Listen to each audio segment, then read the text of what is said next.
Good morning, dear friends. My name is Igor Yakovenko. It is now 7:45 a.m. in Kiev. Today, March 19th, we continue our morning reflections on what is happening in Russia, in the world, in Ukraine, and in our souls. What's happening in the world today? This period can be described as a series of localized wars and specific local battles.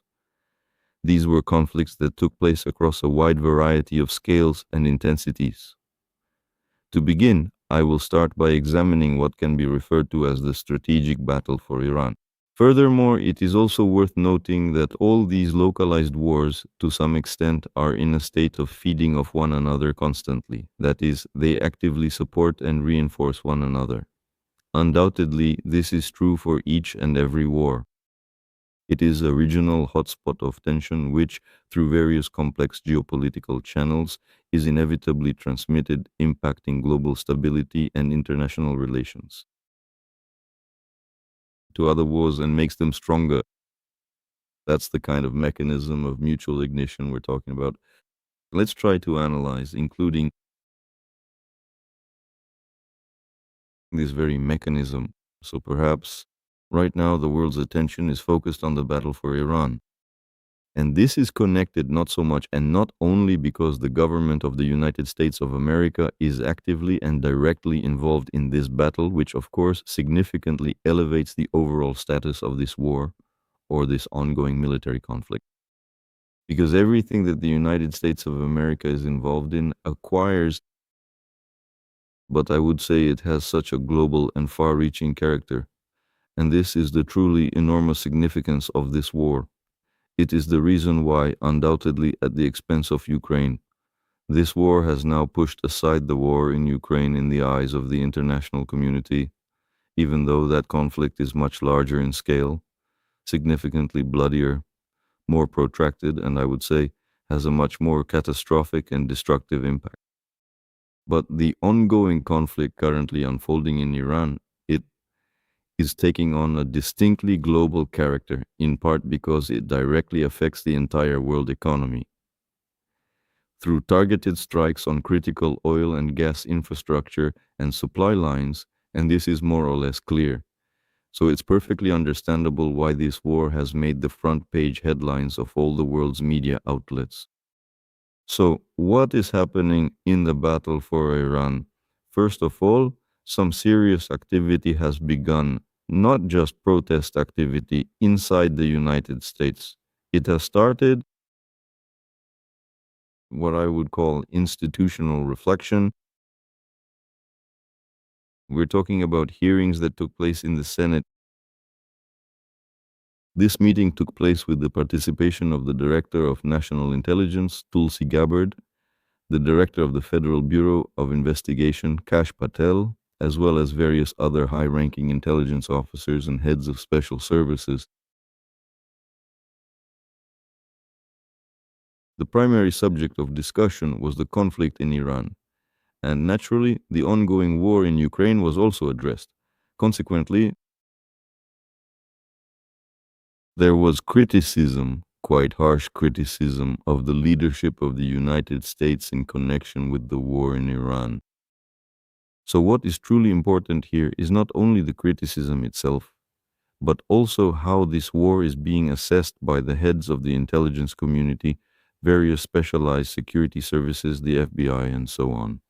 This is actually much more significant than the comments from Donald Trump, even though it's clear that what Trump says may later be translated into actions by the United States of America. But the opinion of the intelligence agencies is the professional assessment provided by the United States intelligence community in particular is naturally considered to be a highly authoritative one. Tulsi Gabbard reported that Iran has been significantly weakened, but the regime remains stable and still retains the potential for further action in the future. Regarding the senator's direct and formal question of whether Tehran actually posed an imminent and serious nuclear threat, former Representative Tulsi Gabbard addressed the matter directly, chose not to answer. So what was it? What was the senator's criticism about? It was that Trump says one thing while the intelligence agencies say something completely different. It seems that Donald Trump simply didn't bother to do it. To explain in a clear and articulate way why this war is absolutely essential, then there was significant and widespread criticism regarding the actual overall effectiveness of how the United States' military strikes have truly proven to be. That is, from a practical point of view, if we talk about the long-term implications of these hearings, it is evident that the constitutional authority to conduct foreign policy, including certain localized military operations, still remains intact. Responsibility for these matters fully remains with the White House administration, but nevertheless, Congress has demanded clearer and more detailed explanations for the reasons for the war, its strategic objectives, and the reliability of the intelligence assessments on which the White House's decisions are based. Well, that's how things stand for now. For now, Trump still hasn't become a lame duck. You could say this is more of a background reflection. However, this serves as a clear signal. Seiko. It's a signal that if Congress shifts into the hands of Trump's opposition, it could take much more decisive action. Now let's turn our attention to the main events. And the main events in this battle for Iran are that, as of today, it's completely unclear who is holding whom by the throat. The United States of America, together with Israel, are essentially destroying. We are looking at the extensive military infrastructure of Iran and, layer by layer, systematically eliminating Iran's military and political leadership. This is a critically important point, and we'll say a few more words about it right now. We'll talk about this in greater detail later on in this discussion, but as for the current situation, exactly how this theocratic empire prepares to deliver its counterstrike, the real question is, at this specific moment in history, the nation of Iran possesses a significantly greater abundance of resources and strategic means to inflict harm upon global humanity than the combined military capabilities and technological assets that the United States of America and the State of Israel currently have at their disposal to cause lasting damage to the Iranian state. That's why. Because right now, well, it really does appear that there is some kind of unusual situation. Well, it is not exactly what one might call a formal moratorium, but rather an unspoken and seemingly informal agreement not to deliver devastating military strikes on oil and gas facilities. And here there seems to be a similar kind of mutual understanding to refrain from any form of nuclear strikes.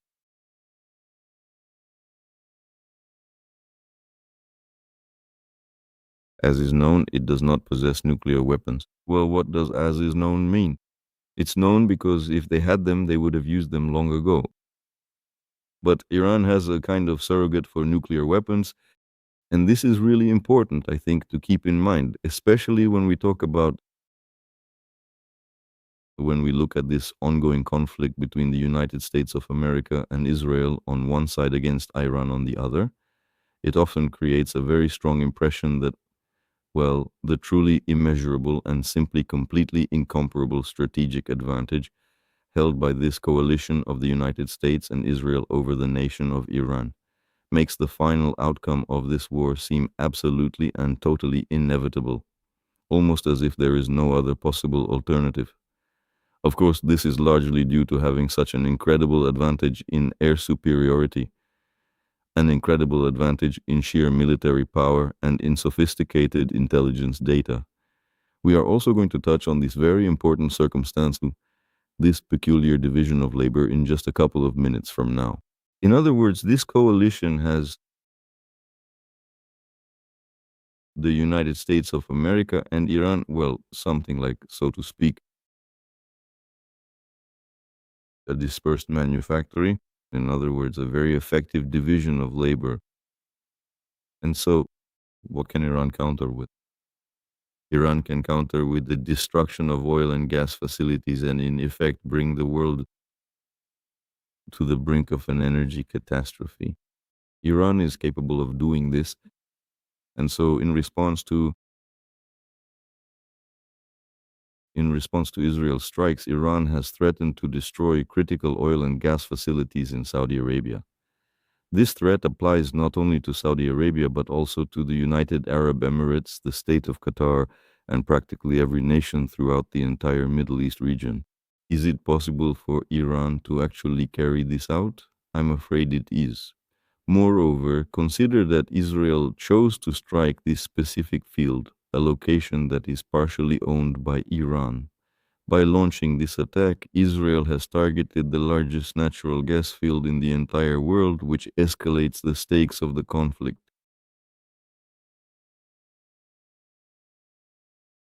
Iran responded to this with a threat, practically speaking. Essentially, the goal is to engineer a global energy crisis. Up to this point in time, there is a very clear and direct analogy here, with the explicit and implicit agreement on the intentional non-use of nuclear weapons. The United States, Israel, and Iran have not yet dared to deploy or use them. Well, the absolute strategic equivalent of the modern atomic bomb is the destruction of critical oil and gas energy infrastructure, and that certainly applies to this situation as well. This is precisely what could be called it is a powerful instrument of mutual deterrence, a complete analogy with nuclear weapons. With the complex realm of nuclear issues, so to speak, with atomic weapons, there is mutual deterrence here. Because it's the same as with Putin. Nuclear blackmail, to some extent, serves to effectively obstruct more active involvement in the war in Ukraine by various Western democratic nations. And in precisely the same manner, absolutely the same fashion, Iran's analog of nuclear weapons is the looming and persistent threat. Well, essentially, it functions as a strategic deterrent. Putin uses energy blackmail, nuclear blackmail, and Iran uses energy blackmail. And just as Putin's nuclear blackmail levels the playing field for him in his confrontation with the Western world, well, let's be honest, it really does level things out. Because when we look at the actual reality of this situation, despite the West's extraordinarily massive and overwhelming advantage, NATO's overall advantage in economics and weaponry, the balance of power there is quite frankly and completely incomparable in scale. In much the same way, Iran, despite finding itself significantly outmatched by the combined Israel-US coalition in terms of weaponry, strategic potential, and just about everything else, still manages to effectively level the odds thanks to this persistent energy blackmail. Here, I see a direct analogy. And right at this very moment, I am going to say something that is likely to be extremely unpopular. For the time being, Iran is winning this strategic energy war against the United States of America. This is because, without even resorting to using its primary weapon yet, that is, without destroying the critical oil and gas infrastructure, just by completely obstructing the Strait of Hormuz, it has effectively deprived the Persian Gulf countries of their ability to export oil and liquefied natural gas. And practically the entire incredible might of the United States Navy has found itself virtually powerless to prevent this. Well, that's how the story goes. Oil prices are rising, and the world has lost 20% of all liquefied gas supplies. And, well, here I hope to have a conversation with Mikhail Ivanovich Krutikin. As far as I understand today, the world has lost more than 10% of all its oil. So that's 20% of liquefied gas and 10% of oil. I hope to clarify these figures during my conversation with Mikhail Ivanovich. But so far, as I was preparing for our conversation today and managed to look into it, these are the numbers I found. This is very significant. So, the last thing during the course of this war, the war has already passed the third week. Iran is launching attacks against oil terminals and processing plants across Qatar, Kuwait, Iraq, and Saudi Arabia. Similar strikes have occurred within the United Arab Emirates as well. However, the primary objective was not the destruction of these oil and gas facilities. Instead, the intent was to intimidate the operators and force a halt to production. Moreover, these actions have created tension in the region. In reality, oil and gas facilities are fairly easy targets because it is enough to strike them once and then the fire spreads rapidly on its own. Well, obviously, everything starts to burn. We don't know the role yet. At least, I wasn't able to find out while preparing for our conversation how effective Ukraine's assistance is. But Trump's rude statement that Zelensky is the last person he would turn to for help, I don't know how much that influenced things, or maybe it's just empty talk. But for now, we don't know about the effectiveness. Well, or rather, what do I mean by we? I don't know about the effectiveness of Ukraine's assistance to the Persian Gulf countries. The fact that there are already more than 200 Ukrainian military personnel there indicates that it's clear we're not talking about them taking part in the war. They will be training, they will be transferring technologies. Let's see to what extent Ukraine's role here will grow overall. So, all of this, throughout this entire period of time, the United States of America has indeed struck Kark Island, which serves as a strategic hub through which Iran exports the vast majority of nearly 90% of its oil. But nevertheless, despite these significant actions, so far the main oil and gas fields have remained largely unaffected and untouched, aside from this recent and highly specific strike by Israel on the infrastructure. The gas field, so far this has not happened. So for now, Donald Trump has only ordered specific strikes on strictly military targets and has decided not to touch any of the critical oil infrastructure. Well, as is usually the case with him, he explicitly says that he can change his final decision at any given moment and could potentially start striking various Iranian oil facilities if he deems it necessary. So, Iran is preparing and judging by, according to statements from the Iranian leadership, it still exists despite the fact that almost everyone has already been killed. But in spite of all that, by means of this invisible, and completely silent singular entity, is Rahmar, who speaks with other voices, it doesn't matter at all whether he is alive or not. Iran continues to resist. Iran continues to take quite deliberate actions. So the hope that everyone has been killed and no one is currently leading Iran, I believe that is a mistake. Exactly who is actually making the decisions there now and how those decisions are being made, again, I think Israeli intelligence knows, but as they often say, they certainly do not report back to me. Nevertheless, when judging by what appear to be highly calculated and deliberate actions, it is clear that there has been absolutely no significant loss of control within Iran. Despite the targeted killing of almost all the well-known political figures, so to speak, there still hasn't been any such loss of stability there.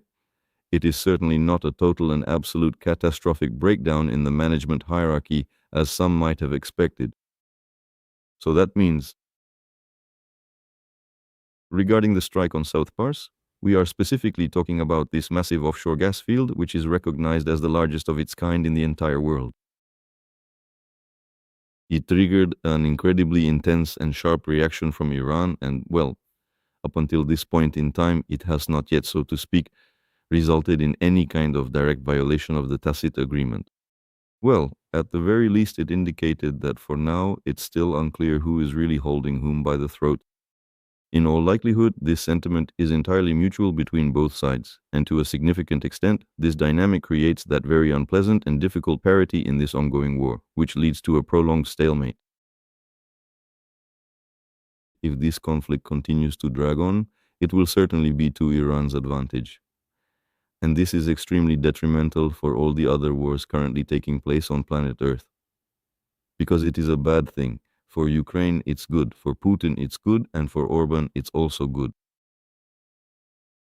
For Afghanistan as well. So in reality, Well, besides everything else, of course, it's bad for the rest of the world. That is, the rise in prices around the world for energy resources, as various sources across the United States of America are reporting. In many different states, the price of gasoline has increased to significantly different levels and degrees. But still, the price of fuel, since the United States is a nation deeply dependent on car culture, the price of gasoline remains almost the single most important indicator of the general economic standard of living for most people. Therefore, of course, a sharp jump in gasoline prices, it has significantly undermined the standard of living in the United States of America. How ready is the US to tolerate this? How ready are American citizens to tolerate this because of a war in Iran that is unclear to them? That is a big question. In spite of all this, what continues to give us hope? So, this coalition of Iran, or rather the US and Israel, if it weren't for the authoritative leadership of all this power by Trump, it would have been remarkably effective.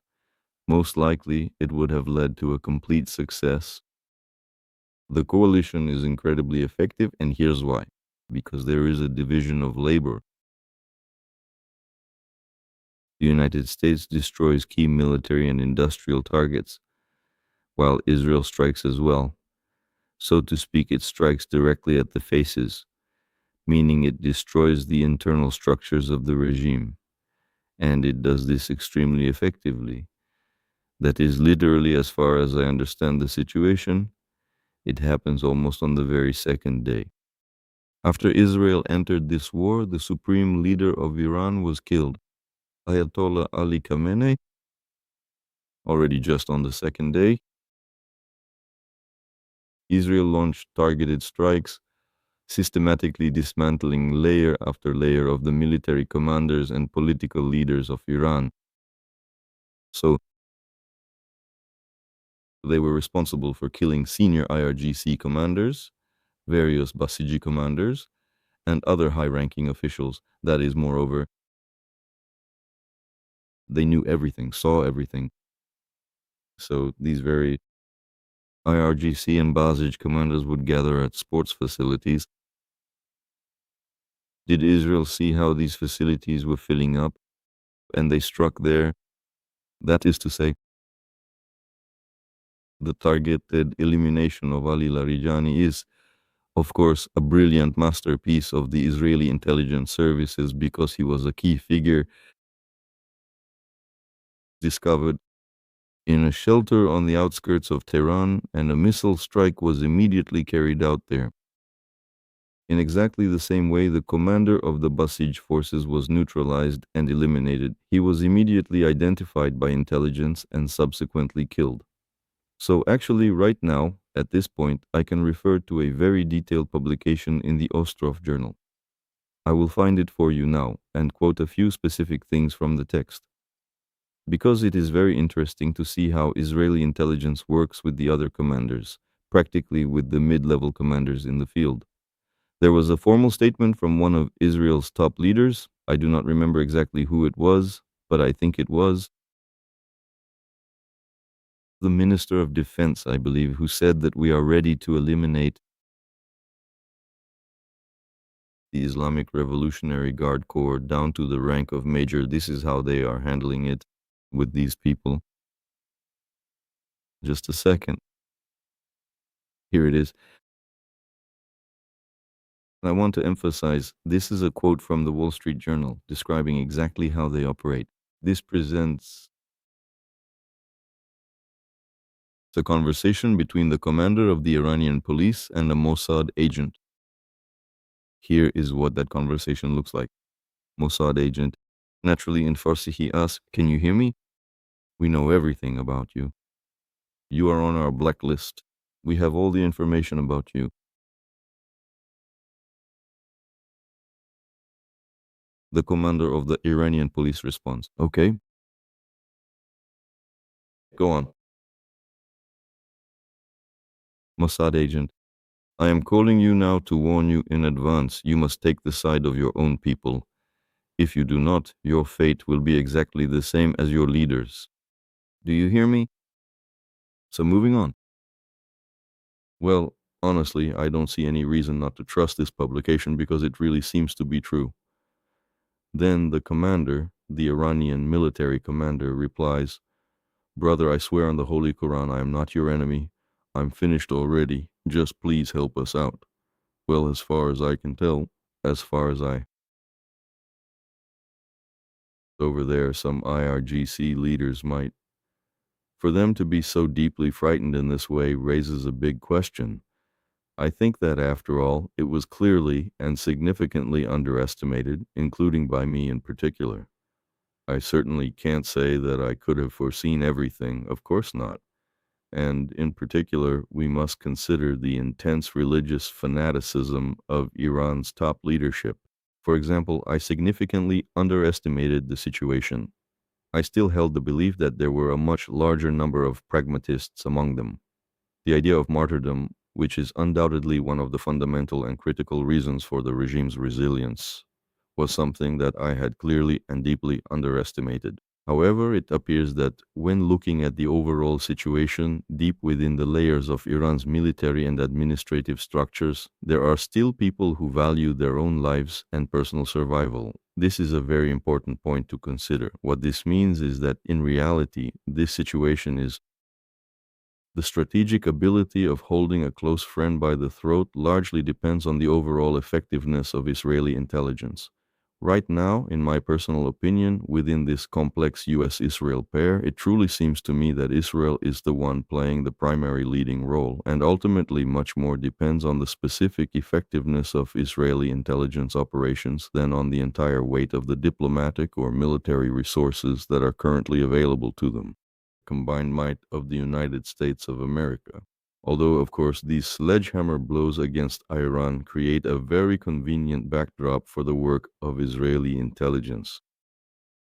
Now, separately, this major battle for Hungary. The member states of the European Union have officially and actively joined this critical battle, and at this very moment in time, they are making their presence felt. A high-level commission of technical experts from the European Union is presently at the exact site, where a Russian missile strike caused significant damage to the Druzhba oil pipeline. This group of experts includes experienced specialists from both Hungary and Slovakia. Consequently, the commission is now on the ground to assess the full extent of the damage. Naturally, it's clear that it was the mutually agreed upon composition of the commission and the very significant fact of its presence at the site of the damaged oil pipeline. Naturally, all of this was fully coordinated and agreed with Ukraine. And Ursula von der Leyen, this was even before, she had actually proposed that the repair of the Druzhba pipeline be carried out by the European Union itself, entirely at the European Union's own expense. Zelensky naturally agreed, although initially he said he didn't understand why it was necessary to repair the Druzhba pipeline if Europe was refusing Russian energy resources. Nevertheless, it is widely known that the European Union has established specific exceptions for Slovakia and Hungary, so there isn't much to argue about here. So, the European Union is now turning its attention toward Orban with an idea, with a proposal that at this moment the European Union will officially take over the repair of this oil pipeline. And in return, under the formal guarantees provided by the European Union, Viktor Orban will lift his veto on the massive sum of 90 billion euros. So,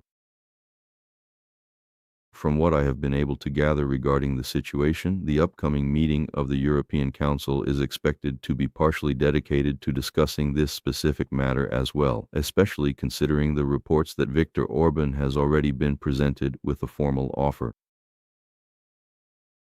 which is based on the fundamental underlying assumption, the hypothesis that Orban is a rational and reasonable individual and will carefully listen to every single thing he is told and will respond in a sensible and measured manner.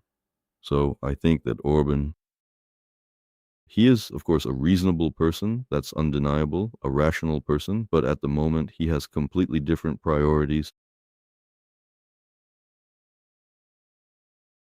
He is fighting for his life.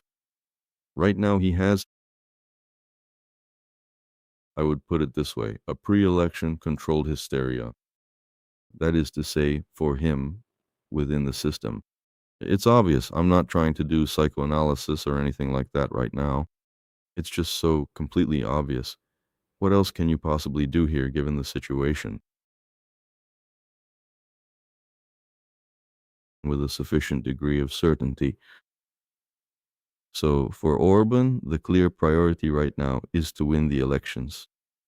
Or if not win them, then create a situation in which he will somehow keep his seat.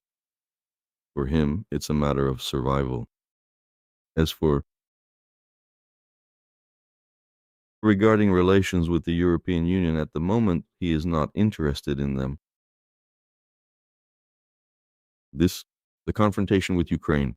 For Viktor Orban, the act of blocking 90 billion euros serves as a strategic tool in his election campaign. Consequently, and quite unfortunately, my own personal forecast for the situation is rather pessimistic. Yes, until the elections are finally over, these 90 billion euros will most likely not be unblocked. And this means that in the ongoing battle for Ukraine, such deeply unpleasant things are currently happening right now. I really hope I'm wrong. I hope that some rational side of Orban will prevail over the pre election hysteria. But for now, I am just not sure that will actually happen. There is also good news in the battle for Ukraine, in particular, that the negotiations with Besia have been put on pause. Why do I think this is a good thing? Mainly because it distracts us, because it creates dangerous illusions, and because it provides a convenient justification mechanism for those who are not helping Ukraine. People might ask, why should we help if Putin says he wants peace and is going to end the war? That is the negative side of these negotiations involving Besia. Well, overall, once again, I want to emphasize that these large and small local wars are currently in a state of both communicating vessels and ignition. That is, ignition means support. And in exactly the same way as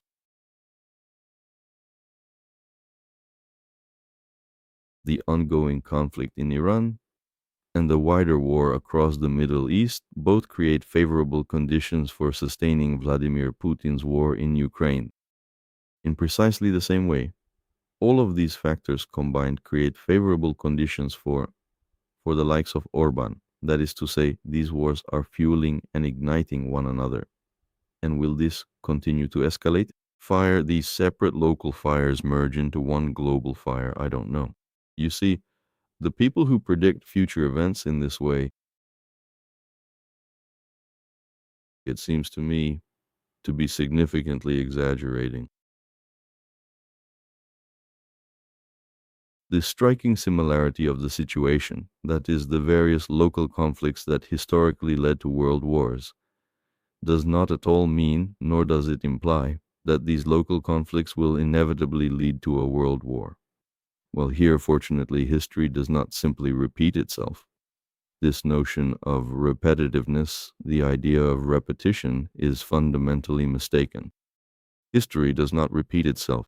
History, each time, this old lady Cleo always comes up with something brand new every single time. So, there are several very interesting and engaging topics that many people are interested in right now, but I will address some of these topics in separate, more detailed remarks. We're talking about the film titled Mr. Nobody Against Putin, or we're talking about a very strange and mysterious story. In the new guise of the pathological informer, scoundrel, and villain, Ilya Remezlo, who officially filed a formal statement, well, if you covered his face, you could easily be forgiven for thinking it was Garry Kasparov speaking. That is all there is to it for now. We will talk about all of this separately. First of all, that's what the remark format is for. I want to use this format. Today at 8 o'clock p.m., we will talk with Igor Velinovich Eidman. We have our traditional Thursday conversations. And among other things, I think we'll also touch on Remeslov's statement. At the very least, I want to discuss this issue with him because I know he has his own distinctive and personal point of view on all of these events.